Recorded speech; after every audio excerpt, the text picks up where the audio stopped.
Fala, galerinha da segunda série do ensino médio. Voltamos para mais uma aula do quê? Que mesmo? O que a gente tem de segunda e terça, aquele encontro marcado?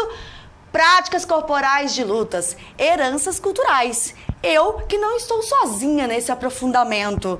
Cultura em movimento. Cultura em movimento, diferentes formas de narrar a experiência humana. Estamos aqui, eu, a professora Juliana, com práticas corporais de lutas na semana de estudos intensivos. E vou falar uma coisa pra você, hein? Estamos ao vivaço, exatamente às 14 horas e 30 minutos, com muito orgulho, esperando vocês daqui a pouco participando ao vivo conosco aqui. Mas, por enquanto, vamos fazer a retomada de quais lutas, professora? Exato. Vamos primeiro fazer assim, ó. Vamos relembrar o que nós fizemos ontem. O que fez? Você lembra do que nós falamos? Até porque essa aula, ela tem o objetivo de dar um gostinho em quem não assistiu. Ah, é verdade, porque se você deixou passar o ponto e perdeu as aulas maravilhosas, oficinas, que demos um gostinho do que vai ser na sua escola aqui, você agora pode ter um pouquinho de duas lutas, porque ontem estudamos quais? Revisamos quais lutas? Foi o Ruca-Ruca e a capoeira. Aê, muito bom, professor Mauro. Capoeira. Só que a gente já está entregando aqui atrás, ó. Ah, é verdade. Qual vai ser, aqui. qual vai ser a nossa próxima? A próxima, que luta é essa? Então, presta atenção na altura que a pessoa que está próxima a mim aqui, ó. É verdade, olha a altura que ela tá do chão. Putz, bem alto, nossa, voou alto. E, na verdade, essa imagem é um pouquinho até plástica, né? Porque é um pouco ao contrário do que o Bruno falou pra gente na aula, né? Aqui, de acordo com o que está nessa imagem, nesta imagem aqui, teve um contato muito grande. E o Bruno ensinou a gente que um contato tão agressivo como esse pode gerar desclassificação num campeonato. Na Olimpíada, ia falar uma partida, que não é partida. É que ele tá pensando em futebol hoje. Certo. Então vamos lá. Por favor. Gente, karatê. Quem estiver aqui assistindo a aula, você não falou qual é a luta? Conosco. Karatê.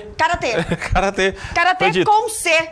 Pois é, karatê com C. Com C. Será que eu escrevi errado, professor Mauro? Aí eu vou falar, porque na verdade, como futebol é aportuguesado, de futebol, F-O-O-T... B-A-L-L, futebol, bola, em português, futebol, a portuguesa. Em japonês, no karatê, é um pouquinho até mais fácil, você é portuguesa, porque a letra C é o aportuguesamento de karatê. Então, você quer escrever karatê numa redação, num texto oficial, num diploma, é com a letra C.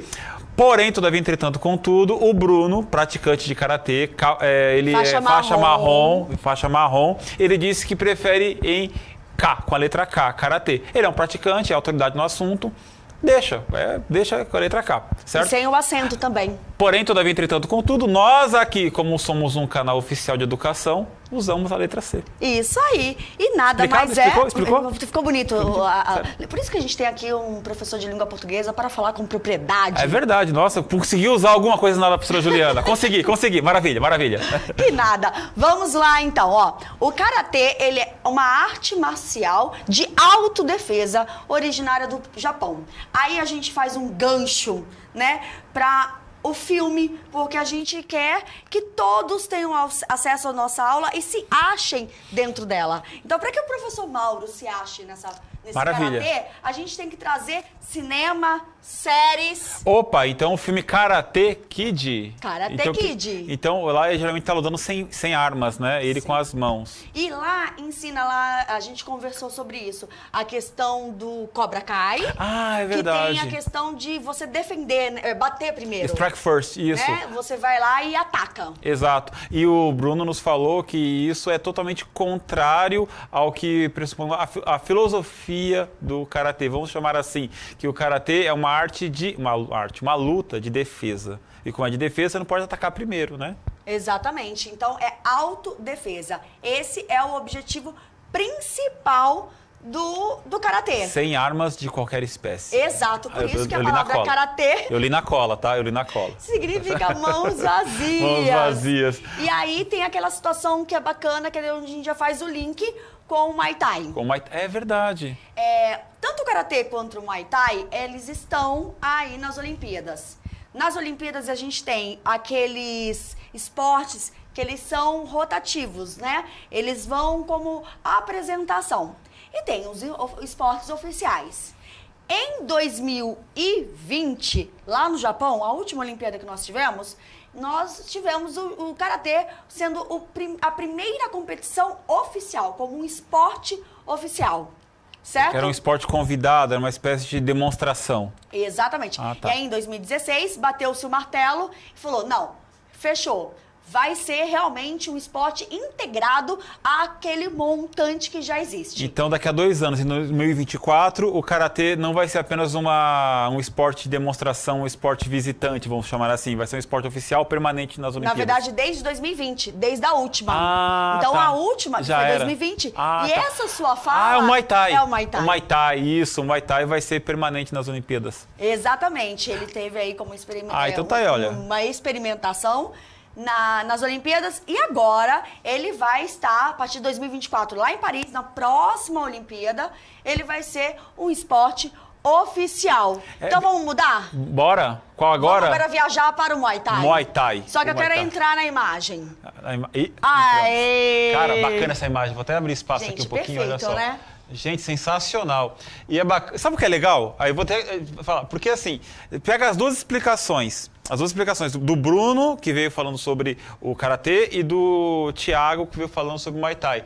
O Karatê, de acordo com a imagem anterior, parece que é mais agressivo. Sim. E segundo os dois, não. O Karatê é muito mais tranquilo. E essa imagem parece mais tranquila, mas segundo o Thiago, o Muay Thai é muito mais agressivo, né? Exatamente. O Muay Thai, ele tem essa particularidade aí de ter o objetivo de você nocautear a pessoa. Não é só tocar, fato, não é só encostar. Não é só simular alguma coisa como nós aprendemos o Ruka-Ruka. Vocês lembram que a Simone explicou que ali no Ruka-Ruka você tem que derrubar o oponente. Então, ou encostar, derrubar, exato. Né? Então, se você colocar uma mão e a outra na coxa, com o sentido de quem vai derrubar, já é o indício de que eu ganhei a luta. Então eu não preciso humilhar o meu oponente. Ah, mas eu aprendi bastante com essas aulas. Olha que bacana, olha. O caminho de ontem para hoje. A capoeira, ela começa no Brasil como uma espécie de defesa contra a escravização. Isso. Né? E contra o homem branco, né, que escravizava. O Ruka-Ruka era uma postura era um ritual fúnebre, né? Dentro de um outro ritual chamado Kwarup. Ou Kwarup. Né? A gente não consegue falar Kwarup. É meio pra Isso. dentro. O Karatê já é quase que uma filosofia de vida, disciplina. Na luta, o toque, né? E já o Muay Thai, segundo o professor Thiago, é quase que uma forma de ascensão social das camadas mais populares da Tailândia. Não, assim, né? Volto a dizer, existem aqueles pontos que a gente acha que mais sobressaem, que mais chamam a atenção. No Muay Thai é exatamente isso, porque nós temos sempre aquele vínculo relacionado à faixa, cordão, a cinturão, a premiação. E no Muay Thai você determina quem é o melhor de acordo com as casas de aposta, né? Isso o Thiago nos explicou como é lá na Tailândia. Aqui no Brasil a gente abrasileirou até isso, né? Tem algumas escolas que tem uma diferença. Mas a ideia é, quem vale mais? Qual é o melhor lutador? Aquele que ganha mais apostas, mais dinheiro. Isso, aquele que golpeia mais, que derruba mais, aquele que nocauteia. Né? Exato. Que é diferente do karatê, que tem as faixas, a capoeira também tem não é faixa, pode ser faixa. A capoeira é cordões.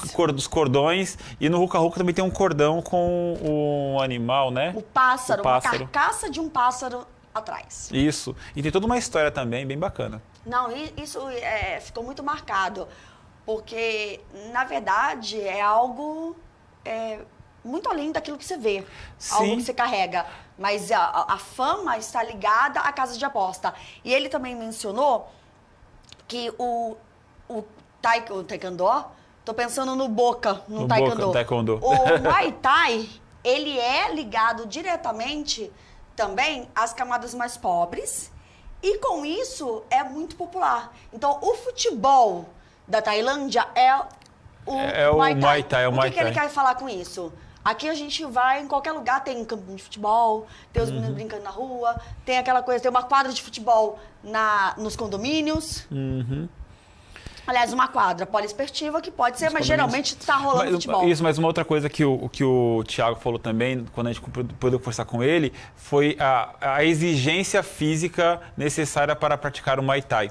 Ele falou, por exemplo, que os jovens caminham 8 quilômetros, correm 8 quilômetros para chegar ao local de treinamento e treinam durante horas, 3 horas, e voltam correndo mais 8 horas, ou seja, é uma exigência física muito grande. Tanto que no Brasil, muitas pessoas praticam o Muay Thai, mas não chegam a lutar. Por quê? Porque elas querem apenas o preparo físico que o Muay Thai exige. Então elas não fazem sparring, não entram em lutas, apenas para ganhar o preparo físico que é exigido pelo esporte. Na verdade, ele está se popularizando aqui no Brasil dessa maneira. Inclusive, muitas mulheres estão fazendo Muay Thai a fim de ganhar um condicionamento físico, emagrecer, fortalecimento muscular, como uma prática esportiva mesmo. Mas eu te pergunto, você... Professor Mauro. Não é uma pessoa sedentária. Não sou. Não sou mesmo não. Não sou mesmo não. Não é, tô falando a verdade. Eles acham que eu tava brincando, cara. O professor Mauro, ele é um atleta de final de semana. Vamos dizer que ele é um atleta amador. Exatamente. Eu amo o esporte e pratico ele esporadicamente, mas eu faço corrida. Exato. Quanto que você corre habitualmente nos seus treinamentos? Olha, eu costumo correr 5, 6 quilômetros, aumento um pouquinho às vezes, né? E faço corrida de 10 quando eu posso. Então imagina a pessoa que 8 quilômetros é o aquecimento. Gente, olha, falar pra você uma coisa. Quando eu faço uma corrida de 10, eu chego em casa e desmorono, sabe? Agora, correr quase 10 quilômetros, depois praticar o esporte, correr mais 10 para voltar para casa, exige, assim, uma exigência extrema. É igual aquele esporte que é o triatlon, né? Sim. Que a pessoa tem que sair nadando, depois anda de bicicleta e termina numa corrida. E tem o Ironman, né? O Ironman, que é uma maratona em todos os sentidos, assim... Fora de série. O Muay Thai quase que exige isso na pessoa, né? Gente, esse Ironman, eu não consigo desvincular aquele vídeo do pai que tinha... Você já viu esse vídeo? Não. É um vídeo motivacional, né? Que passa em vários desses lugares. Eu passava para os meus estudantes quando tinha o GESP, aqueles jogos escolares do estado de São Paulo. Para motivar? Para motivá-los, para falar que nada é impossível. Então, é um pai que tem um filho que é praticamente tetraplégico, né? Fica ali na cadeira. E o sonho do menino é praticar aquilo. E o pai treina, e o pai desenvolve métodos para que possa levar. Então, ele faz a corrida empurrando a cadeira. Ele treina para levar o filho. Treina para levar o filho. E faz o filho participar. Então, ele faz a corrida com a cadeira. A bicicleta tem tipo um carrinho do lado. E a natação, ele nada carregando o bote, que é o filho. Bacana. E ele consegue concluir o Ironman para o filho. Então, eu vou te falar uma coisa.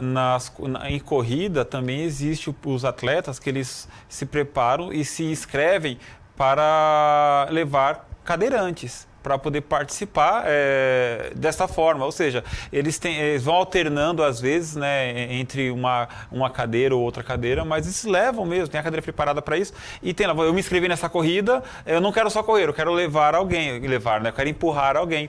E fora os outros atletas que se inscrevem também para serem guias de cegos. Coisa sensacional, maravilhosa. E é um outro esporte que é maravilhoso, você correr com a responsabilidade de levar outra pessoa junto.